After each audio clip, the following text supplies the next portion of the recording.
How's it going? Welcome to another team of the week. So we have got another goalkeeper. I don't know what my obsession is with goalkeepers at the moment, but yeah, we've got Handanovic, and it's probably, because I've been playing a lot of friendlies, trying to get my objectives done, playing my divs as well, foot champs, just getting all those objectives done and stuff.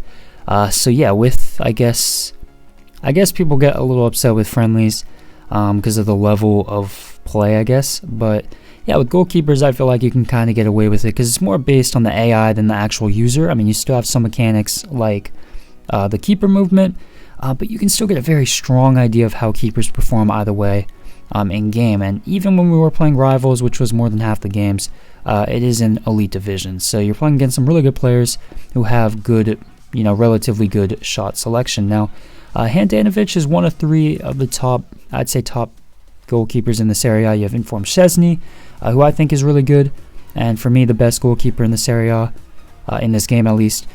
You have Magnan, who I think is very average. I mean, you have his wild card, which I think was just, very average. And then, you have this Handanovic. So if you are looking for a new Serie A goalkeeper, maybe a link to the Skriniar or that Darmian, he might be the guy for you. Now, the first thing that really stands out for me on this card is the 93 positioning, which is really high. It allows him not to really have to rely on his shot stopping abilities, because he won't have to make these dramatic saves because he's already in a good position to make the stop. So of course it makes it a lot easier for himself. And yeah, he just protects the goal very well. You can definitely feel it in game. He did not get beat, I don't think, at all at the near post for me, so that is really good. And very quick off his line, very good on one-on-ones, and I guess this is also a factor with the positioning.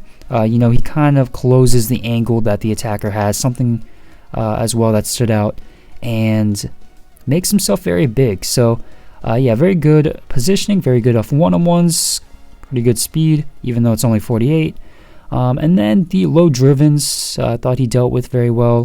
The reflexes at 88, which I'd say is good, but for me, I feel like he was really inconsistent with the reflex saves. He did make that occasional huge save, but also he made some errors, and I think they just came out. It wasn't a title update, but you probably got a message in the in the menus, and it had a huge emphasis on goalkeepers, and I think they nerfed them quite a bit. So the reflexes are going to be felt extremely with that update, and it's not going to be consistent reflex saves. I feel like he'll definitely make the occasional rare reflex save.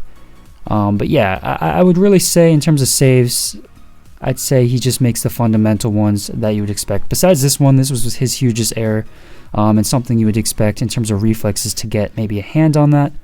The diving, probably the standout problem for me, and really the one that steers me away from this card, and something that makes me just not want to use the card. The diving was horrible. So like I said, the low drivens, he was pretty good, but when it comes to anything from the central, like the I guess middle of the goal and higher, his diving mechanics, animations were really poor. He doesn't actually dive. He kind of just falls over himself and doesn't really extend himself. So you would expect more, especially from a 6'4" keeper.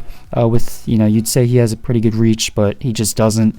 And if you play against good enough players, they will punish you, and it's just gonna be an issue. So yeah, for me, I'd say the general shot stopping was very average, and when I did find those games, like I said, against good players, I did get punished, and it was just frustrating. Just consistent conceding. So yeah, for me, I'd say Szczesny's probably my favorite. Then I would have to say Magnan, even though he irritated me, and then Handanovic. So that's going to be my review. Please like, of course, subscribe, comment down below who you'd like to see next, and thank you for watching.